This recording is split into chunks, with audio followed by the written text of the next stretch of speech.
Hello' বন্ধুসকল, আজি কিছুদিন আগতে মই এটা ভিডিঅ' বনাইছিলোঁ ইউনো SBI এপটো আপুনি কেনেকৈ লক আনলক কৰিব পাৰিব। তেতিয়া ইউনো SBI এপটো আপডেট হোৱা নাছিলে, এতিয়া আপডেট হৈছে। এতিয়া সেই প্ৰচেছটো অকণমান চেঞ্জ হৈছে। যদি আপুনি জানিব বিচাৰিছে আপডেট হোৱাৰ পাছত ইউনো SBI লক আনলক আপুনি কেনেকৈ কৰিব পাৰে, তেতিয়াহ'লে চাই থাকক এই ভিডিঅ'টো শেষলৈ। আমি এই টপিকটোৰ ওপৰতে কথা পাতিবলৈ গৈ আছোঁ। নমস্কাৰ বন্ধুসকল, মই প্ৰণৱ আৰু স্বাগতম জনাইছোঁ মোৰ ইউটিউব চেনেল ডিজি ৱৰ্ক অসমলৈ। আহক এতিয়া আপোনাক লৈ যাওঁ ইউনো SBI মোবাইল এপটোত। ইউনো SBI মোবাইল এপটো আমি আমাৰ মোবাইলত ইয়াত খুলি ৰাখিছোঁ। খোলাৰ পাছতে একেবাৰে তললৈ যাওঁ, মোৰ অপশ্যন এটা পাব, তাৰ ওপৰত ক্লিক কৰক। মোৰ অপশ্যনৰ ওপৰত ক্লিক কৰাৰ পাছত আৰু কেইটামান অপশ্যন ইয়াত খোল খাই গৈছে।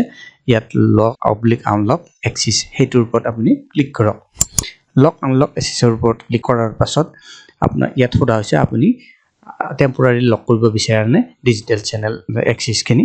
মানে আপুনি যদি ইউনো SBI লক ইয়াত কৰি দিয়ে, তেতিয়াহ'লে আপোনাৰ SBI internet bank, YONO lite, SBI সকলোবিলাকৰ এক্সিছ ইয়াত বন্ধ হৈ যাব, লক হৈ যাব।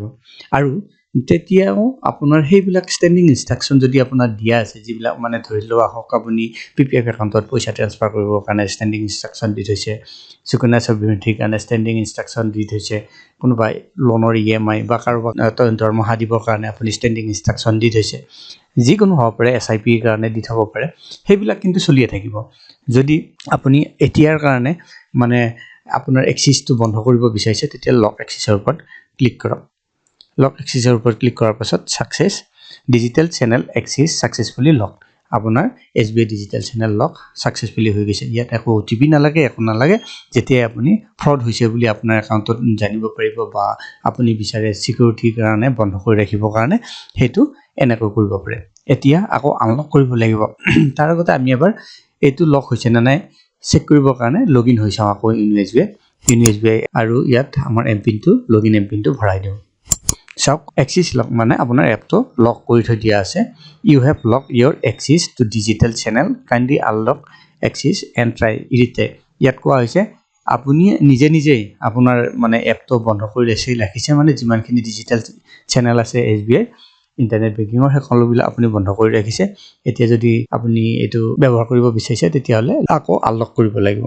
এতিয়া এক্সিটৰ ওপৰত ক্লিক কৰি দিয়ক। আকৌ ইউনো SBI হোম পেজটোত গুচি যাম।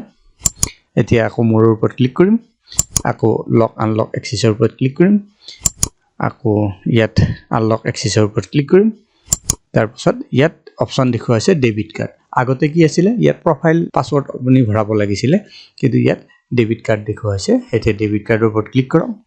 ডেবিট কাৰ্ডৰ ওপৰত ক্লিক কৰাৰ পাছত যিখন এক্টিভ ডেবিট কাৰ্ড আছে ইয়াত দেখুওৱা হ'ব, তাৰ কেইটামান সংখ্যা দেখুওৱা হ'ব। এতিয়া লাষ্ট 6টা সংখ্যা ইয়াত আপুনি লিখিব লাগিব আৰু সেই ATM কাৰ্ডখনৰ ATM পিনটো ভৰাব লাগিব। এই দুটা আমি ভৰাই লওঁ। ভৰোৱাৰ পাছতে প্ৰচিড বুটামটো হাইলাইট হৈ যাব, তাৰ ওপৰত ক্লিক কৰি দিয়ক। চাওক, congratulation, you have successfully unlock digital channel access. আপুনি ছাকচেছফুলি ডিজিটেল চেনেল এক্সিছখিনি আনলক কৰিলে। এতিয়াৰ পৰা আপুনি ইউনো SBI ইউনো লাইট আৰু SBI ইণ্টাৰনেট বেংকিং আকৌ আগৰ দৰে ব্যৱহাৰ কৰিব পাৰিব। বন্ধুসকল, এনেকৈয়ে আপুনিও যদি SBI ইউনো এপটো লক আনলক কৰিব বিচাৰিছে বা SBI ইণ্টাৰনেট বেংকিং লক আনলক কৰিব বিচাৰিছে, সহজতে কৰিব পাৰে।